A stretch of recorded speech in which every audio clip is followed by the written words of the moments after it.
Exegese sem exegese, canal para nós pensarmos na leitura da Bíblia, como eu tenho dito, como de fato algo primordial e fundamental para nós entendermos o texto. Esse canal, o objetivo dele é esse, é trabalhar muito mais os fundamentos do que propriamente as conclusões. Isso é fundamental na questão que envolve hermenêutica, ou seja, a tarefa e a responsabilidade de se ler a Bíblia.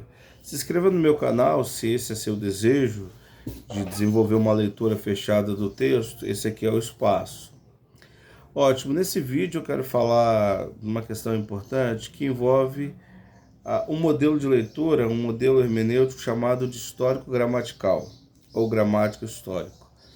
Então o que acontece? Esse modelo é um dos modelos de leitura, claro que existem outros, mas esse modelo tem sido usado pela teologia protestante. Embora ele seja posterior à reforma, ainda assim ele tem laços com a hermenêutica dos reformadores. E a gente vai entender isso nesse vídeo.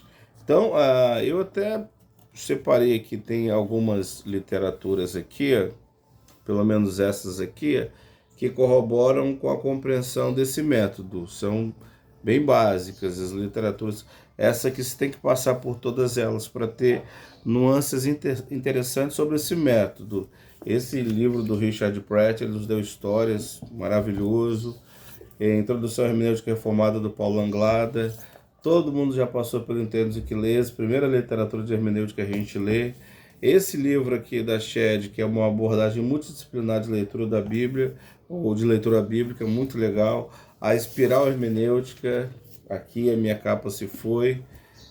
A Tríade Hermenêutica é um livro que a gente tem que ler também. Esse aqui do Davis Dockery, Hermenêutica Contemporânea à Luz da Igreja Primitiva, é um livro fantástico. Você se torna aquilo que adora, do Gregory Bill, também. E finalmente, assim, mais tratando da filosofia da interpretação, Kevin Van Hooser, há significado nesse texto. Então esses livros aqui, para a gente entender um pouquinho do método gramático histórico, as suas nuances, que são algumas, a gente precisa passar por essas literaturas, não tem jeito. São literaturas bem introdutórias, aqui eu estou citando só as em português, porque infelizmente em língua inglesa a gente tem literaturas muito mais interessantes, comentários muito mais interessantes que tratam o texto assim. Em português a gente está começando. E esse método gramático histórico, é legal o Pratt nos dizer aqui, o Richard Pratt, nesse livro aqui, ele nos deu histórias. Ele diz que o termo histórico gramatical apareceu pela primeira vez na edição de 1788 do Tratado de Kew sobre interpretação. A origem da abordagem hermenêutica de Kew pode ser encontrada em seu influente professor J. Ernest. Ernest, por sua vez, baseou-se em grande parte em Grotius, que se desenvolveu profundamente com os estudos renascentistas clássicos. As obras desses homens refletem a crescente convicção dos seus ortodoxos de que a Bíblia deve ser lida como um documento antigo.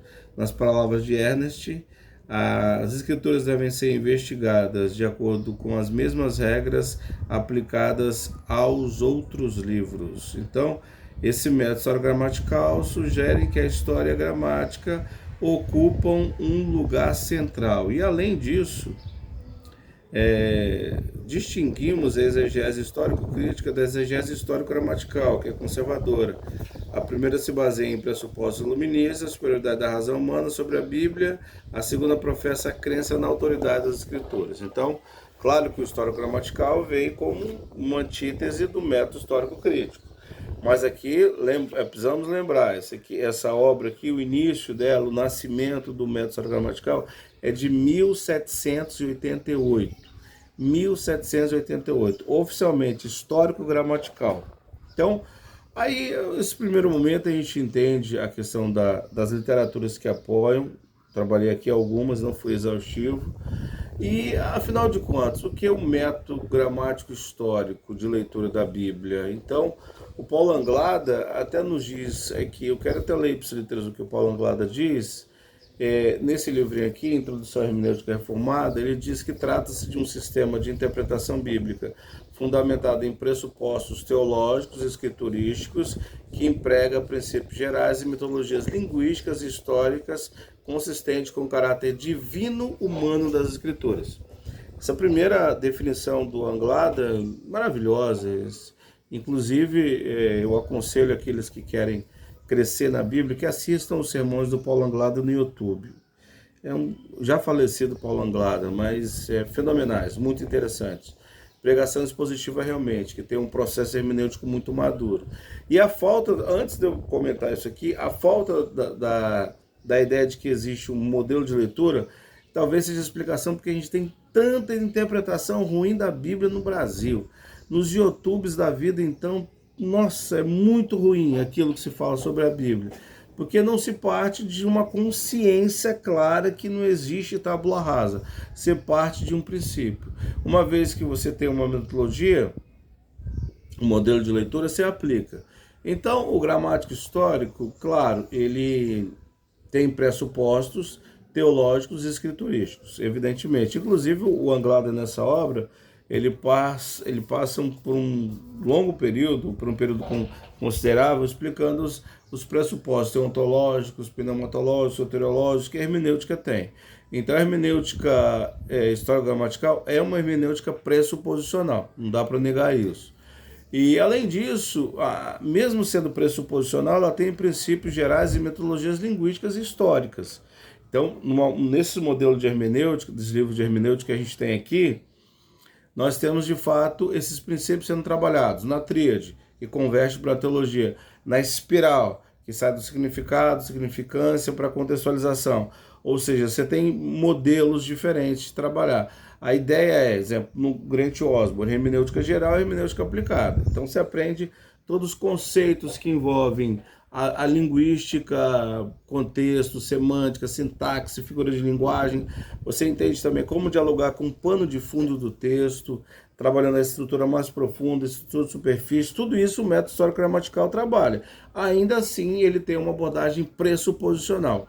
Por que histórica? Porque ele leva em conta, e quando o Anglada diz é interessante, ele leva em conta o caráter divino-humano das Escrituras. Esse é um ponto inegociável que nós entendemos. A Bíblia é um livro divino-humano. Na dinâmica autor, texto, leitor, o autor humano é inspirado pelo divino, ainda assim a inspiração é orgânica, ele escreve, ele é um autor sendo dirigido por Deus, pelo menos pela abordagem pressuposicional do método histórico-gramatical. O outro autor que eu quero ler ipsiliteris aqui é o Gregory Bill. Nesse livro aqui, Você se torna aquilo que adora, uma teologia bíblica da idolatria. Ele define o histórico-gramatical da seguinte forma. Agora ele leva em conta o propósito do histórico-gramatical. Para que serve o histórico-gramatical? Visa determinar o significado de uma passagem, examinando-a em seu contexto literário histórico, levando em conta dificuldades gramaticais e sintáticas, variantes textuais, significado de palavras, figuras de linguagem, contexto histórico e teologia. Esse que é importante, porque a gente entende, a gente parte da abordagem pressuposicional, mas ainda assim entendemos que existe uma interpretação teológica do texto. Então, a ideia é essa. Eu sei que alguns têm uma profunda rejeição ao círculo hermenêutico, mas a ideia é que você começa com o pressuposto e desce ao texto para fazer a exegese dele, e volta ao pressuposto mudando ou confirmando, depende muito, mas a ideia do Bill, a primária é essa, visa determinar o significado de uma passagem.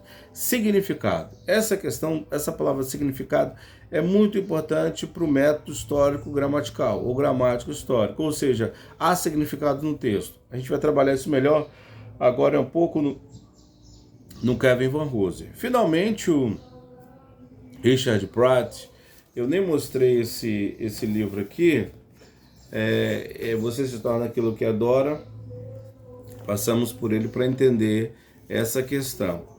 O Richard Pratt, eu quero também trazer aqui ipsiliteris o que ele afirma sobre isso, e ele diz aqui, para entender materiais escritos, precisamos ver as palavras na página, mas também temos de levar em consideração a época e as histórias que foram escritas. Tratamos não apenas de gramática, mas também de história. Excelente síntese nesse livro aqui, que é maravilhoso. ele nos deu histórias do Richard Pratt. Então, nós tratamos de gramática e tratamos de história. Então, a gente pode sintetizar imaginando o seguinte: o método gramático histórico do século XVIII, ele, claro, é uma resposta ao método histórico crítico, nessa mesma dinâmica. O que ele enfatiza? Ele enfatiza uma abordagem, em primeiro lugar, pressuposicional. O histórico gramatical, ele parte de pressupostos muito definidos na tradição, não dá para a gente negar isso. Ainda assim, ele se envolve com princípios linguísticos, históricos, para se determinar o significado do texto, como diz o Gregory Bill. Há um significado nesse texto. Então, a gente consegue dialogar com a abordagem pressuposicional e ainda assim desenvolver bem as características que envolvem a linguística e a história. Claro que isso não é feito do dia para a noite. É ilusório pensar que vai se resolver isso. Não, você vai ter que ter uma boa aula de hermenêutica, passar um bom tempo trabalhando, estudando e fazendo laboratórios para entender como é que se lê o texto. Esse é o problema de hoje. As pessoas não sabem hermenêutica. Nem esses que estão no YouTube falando da Bíblia sabem hermenêutica. Então, fica ruim. Você tem que ler muita coisa junto. Por isso que a academia ajuda. Ela te organiza a sua forma de aprender as coisas. Isso é importante para se trabalhar o texto. Então, essa questão é muito importante. Agora, eu quero olhar aqui também, antes de falar do ateísmo literário, é importante entender que o gramático histórico ele tem laços com a Reforma. Por quê? Na Reforma, aquela ideia do Anglada, muito legal, que dizer que a Reforma do século XVI é resultado de outra reforma, uma reforma exegética, hermenêutica exegética.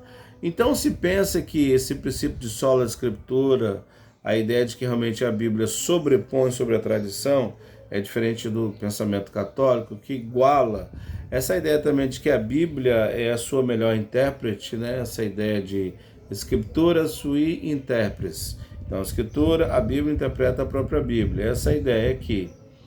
Então, a gente percebe isso nessa questão da hermenêutica dos reformadores ligada ao método histórico-gramatical.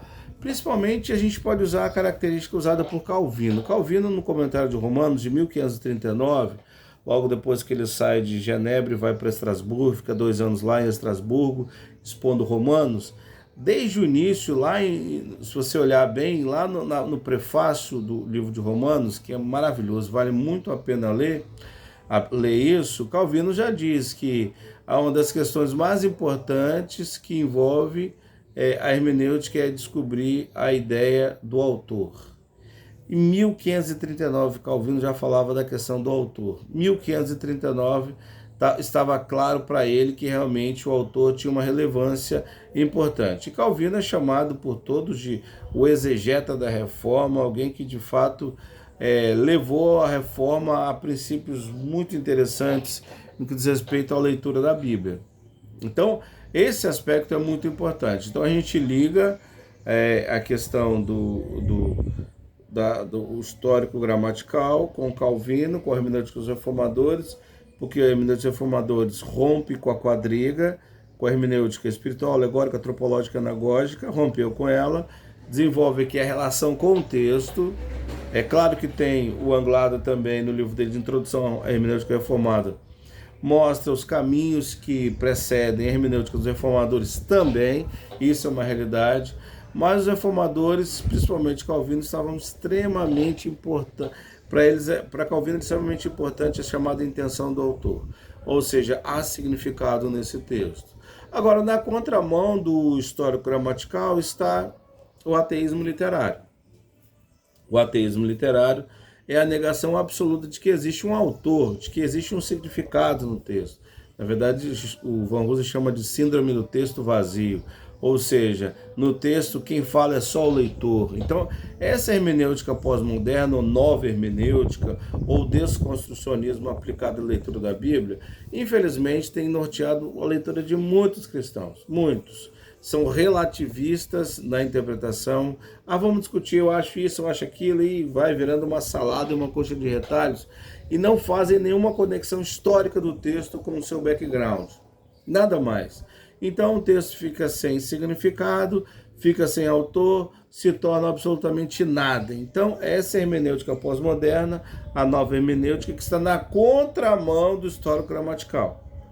Então, como o Pratt diz, histórico-gramatical, antítese em relação ao histórico-crítico. Vou anexar aqui, histórico-gramatical, antítese à chamada hermenêutica pós-moderna, que não considera o autor em nada e muito menos fala em significado, mas só pensa numa união ontológica entre texto e leitor e nada mais. Então vamos lá, recapitulando rapidamente. Quer aprender o histórico-gramatical? Citei aqui as obras que você pode ler, aqui tem 4, 8, 9 obras. Essas 9 obras, leia as 9 obras de hermenêutica, que tem outras, mas só essas 9. Depois que você lê as 9, você já vai ter uma ideia do que é o histórico-gramatical, uma base para você trabalhar a sua leitura da Bíblia. Depois tem muito laboratório que você tem que ir lendo, o gênero literário é complicado, você tem que desenvolver isso. E isso, não estou falando nada da língua original, que é o grego, que é uma outra questão. Mas o grego, ele não resolve, ele é mais um componente da hermenêutica. Ou seja, o grego está a serviço da hermenêutica, e não a hermenêutica a serviço do grego. Claro que corrobora o grego? Não, evidentemente. Entre os estudiosos da Bíblia não existe hermenêutica sem original. Mas como nem todo mundo tem conhecimento de original, mesmo no português, na tradução, é necessário ler essas obras. Eu professo, entendo que as instituições evangélicas deveriam ter um tipo de hermenêutica definida. Eu penso que deveria ser assim. A nossa igreja interpreta a Bíblia assim, método gramático histórico. Precisávamos disso. Cada instituição deveria ter isso e treinar os seus membros para lerem a Bíblia assim. Como diz o Van Hooser, se a igreja fosse composta de pessoas assim, seria totalmente diferente. Então, quer ser, minha forma de ler, eu quero que seja um método gramático histórico. Eu tive um professor no meu primeiro curso de graduação, fera na língua grega, e colocava um terceiro elemento, histórico, gramatical e teológico. Mas como isso não é adotado desde o século XVIII, a gente vai ficar com gramático histórico. Então, eu quero ler como gramático histórico. Leia todas as obras. Aprenda os princípios linguísticos, os princípios históricos, basicamente, e entenda também a questão da abordagem pressuposicional. Então, é muito importante entender aquilo que você acredita, aquilo que faz parte da normatização da sua fé. O que você acredita sobre a igreja? O que você acredita sobre o Espírito Santo? Sobre Deus? Sobre Jesus? Sobre o fim das coisas? Então, essa abordagem pressuposicional constitui de fato a teologia que comanda as nossas convicções, que é levada a uma dimensão interpretativa, ou seja, que é levada ao texto. Então, é fundamental. Esse é o método, eu acho extremamente interessante, porque ele une pressupostos à análise e leitura da Bíblia. Agora, evidentemente, não estou ensinando como é que se lê no gramático histórico. Isso vai precisar de muito tempo, muita leitura. Se você não tem condições, busque um professor, mas aprenda a ler a Bíblia assim. Porque, volto a dizer, não existe leitura da Bíblia desprovida de pressuposto. E, normalmente, a leitura que domina hoje infelizmente, a hermenêutica pós-moderna. Então, fiquem com Deus. Um abraço.